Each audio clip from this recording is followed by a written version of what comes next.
Something happened today at a podium in Beijing that the entire world needed to stop and listen to. China's Foreign Ministry spokeswoman Mao Ning stood before reporters this morning and delivered a statement that carries weight far beyond its diplomatic language. She said, and these are the official words of the government of the People's Republic of China, the second most powerful nation on earth, a permanent member of the UN Security Council. The most urgent task is an immediate cessation of military operations and preventing a spread and spillover of conflict.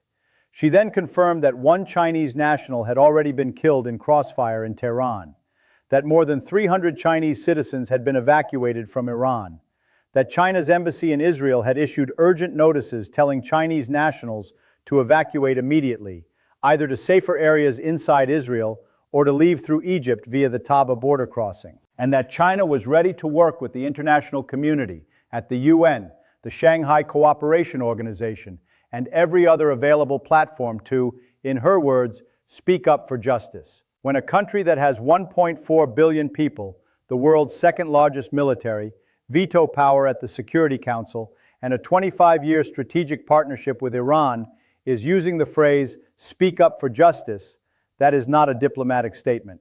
That is a warning. And today, on day 3 of the Iran-Israel-America war, that warning is sitting at the center of a conflict that is now threatening to pull the entire international order apart. Let's walk through everything. How we got here, what China's ceasefire call actually means in practice, what is happening on the ground right now, and most importantly, where this is all going next. The strikes that triggered China's intervention began at 2:30 in the morning Eastern Time on February 28, 2026. When Donald Trump posted an 8-minute video on Truth Social announcing that Operation Epic Fury, a coordinated U.S.-Israel military campaign, had begun against Iran. This was not a targeted hit on a single nuclear facility. This was a comprehensive, multi-layered assault across 24 of Iran's 31 provinces within the first 24 hours.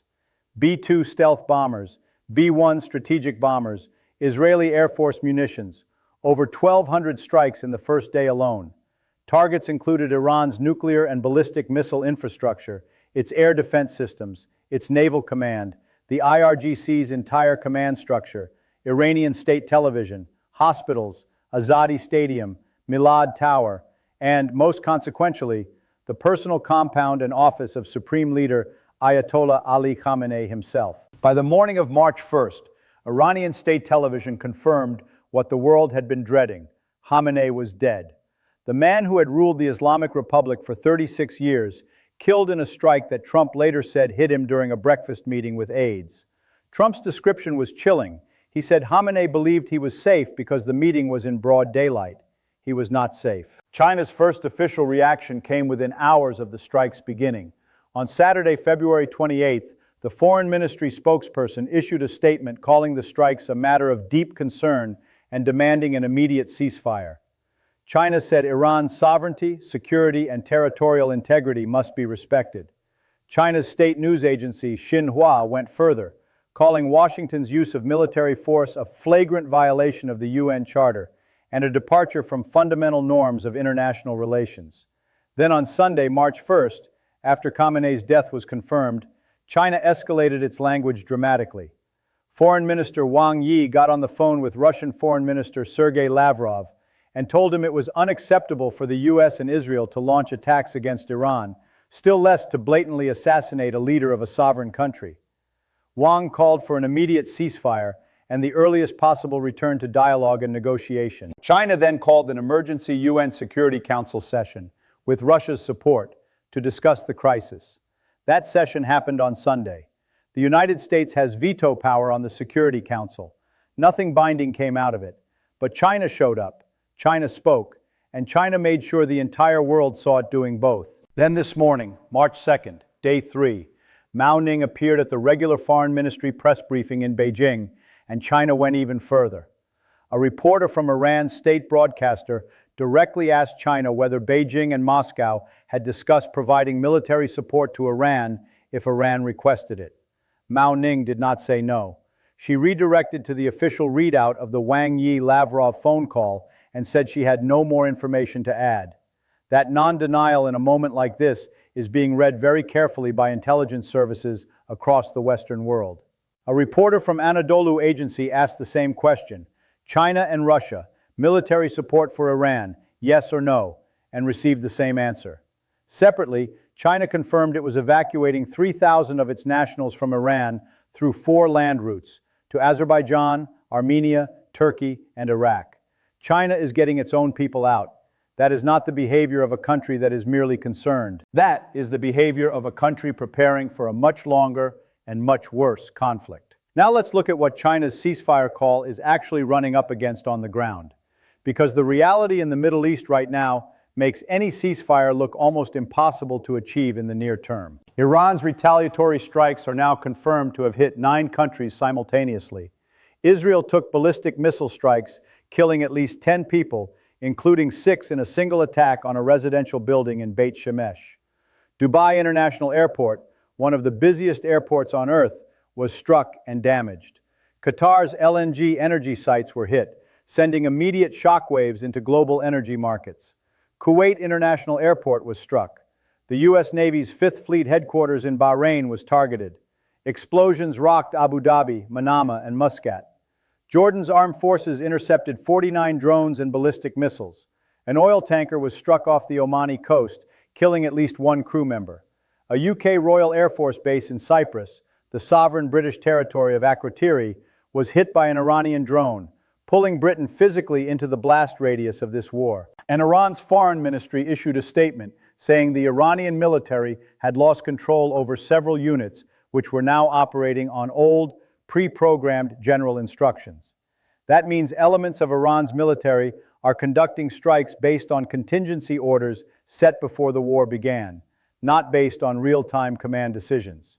There may be no one on the Iranian side with the authority or capacity to stop certain attacks, even if they wanted to. The human cost as of this morning is devastating and still climbing.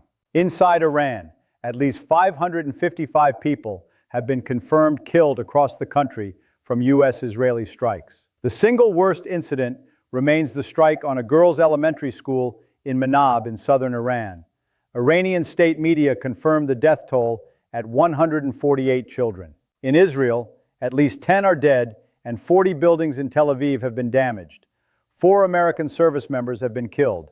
The most recent, a soldier who died Monday from injuries after an Iranian munition broke through air defenses and struck a fortified U.S. tactical operations center in Kuwait. Additionally, a monument to the Islamic Republic's founder, Ayatollah Khamenei, was toppled by a crowd in southern Iran. Iranians celebrating Khamenei's death poured into the streets in multiple cities, including Karaj, Shiraz, Kermanshah, and Isfahan, before security forces fired on some of them. Iran's internet blackout is still in place, so the full picture of what is happening inside the country remains largely invisible to the outside world. But what has escaped the blackout is extraordinary. The regime that killed thousands of protesters just weeks ago now has to decide whether to fight its own people while simultaneously fighting the United States and Israel from the air. Beyond China, the international reaction is fracturing global alliances in real time. Russia's Vladimir Putin publicly called Khamenei's killing a murder committed in cynical violation of all norms of human morality and international law. UN Secretary General Antonio Guterres condemned both the U.S.-Israeli strikes and Iran's retaliatory strikes, saying the use of force undermines international peace and security. France's Emmanuel Macron called for an emergency Security Council meeting and said the situation carries serious consequences for international peace and security and must stop. The EU called the conflict greatly concerning and urged restraint, while quietly EU Commission President Ursula von der Leyen backed a credible transition inside Iran. The Gulf states, Bahrain, Kuwait, Qatar, Saudi Arabia, the UAE, all of which are being hit by Iranian missiles, issued a joint statement vowing to stand united in defense of our citizens, sovereignty, and territory. NATO raised its missile defense vigilance to protect member states if Iranian attacks expanded further. Turkey, a NATO member, called for an immediate ceasefire given its energy dependence on Iran. And Oman, the country that mediated the last round of indirect U.S.-Iran talks just weeks ago, warned the United States not to get sucked in further. The economic dimension of this conflict is already measurable and already alarming. U.S. crude oil rose more than 8% on Monday morning, jumping to $72.57 per barrel. The global benchmark Brent crude jumped approximately 9% to $79.41 before pulling back slightly. Gold and silver both climbed around 2% as investors fled to safe haven assets. The U.S. dollar strengthened. The 10-year Treasury yield fell to an 11-month low before partially recovering. The Strait of Hormuz, through which 20% of the world's daily oil supply passes, remains under severe threat. Iran has announced its formal closure. Every additional day of disruption translates directly into higher prices at petrol stations across Asia, Europe, and America. Goldman Sachs analysts said Monday that a prolonged disruption could push oil back toward $100 per barrel within weeks. So what does China's ceasefire call actually mean for where this war goes next? The answer requires understanding something important about what China is and what it can actually do. China is not just a diplomatic voice in this conflict. China is Iran's largest trading partner. China has a 25-year comprehensive strategic partnership agreement with Iran, signed just recently. China buys Iranian oil in direct defiance of American sanctions and has been doing so for years. China has provided Iran with technology, commercial ties, and diplomatic cover at the United Nations.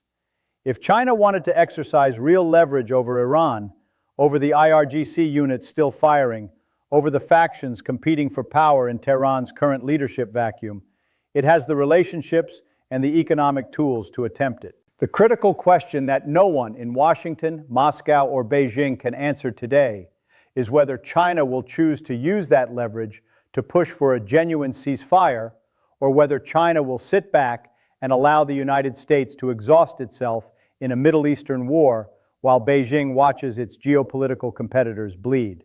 The reporter who asked at today's briefing whether China and Russia discussed military support for Iran was asking the right question at the right moment, because that question sits at the precise boundary between this being a regional war and this becoming something the world has not experienced in 80 years. There are now 4 directions this conflict can move in the coming 72 hours. The first and most hopeful. China uses its genuine leverage with whatever remains of Iran's functional leadership to establish a back-channel ceasefire offer that gives both Washington and Tehran a face-saving exit. Trump has not closed the diplomatic door. He said as recently as Sunday that Iran's emerging new leadership had contacted him wanting to talk. If China can bridge that gap, a ceasefire within Trump's stated 4-week timeline remains theoretically possible. The second direction, the conflict grinds on for weeks as U.S. and Israeli strikes continue degrading Iran's military capacity, while Iran's IRGC fights an asymmetric, multi-front war across the Gulf and Lebanon simultaneously, exhausting both sides without producing a decisive outcome. The third direction, Hezbollah escalates dramatically, the Houthis resume Red Sea attacks, and the conflict pulls in Lebanon, Yemen, Syria, and Iraq in a full regional war that no single power can contain. And the fourth direction, the one that China's statements today are specifically designed to prevent, is that Iran, cornered and leaderless, makes a request to Beijing or Moscow for military support, and one of those powers says yes. China's ceasefire call is not just a diplomatic formality, it is a signal. It is Beijing telling Washington, we are watching, we are engaged, we have tools and relationships you do not have, and we are deciding right now how to use them. Whether Washington listens, whether this war pauses for diplomacy or accelerates beyond the point of return, is the question that will define not just the next 4 weeks, but the next 4 decades of the global order. Day 3. The ceasefire call has been made. The bombs are still falling, and the world is waiting to see who blinks first. Stay subscribed. This is the story of our time, and we are watching every hour of it in real time.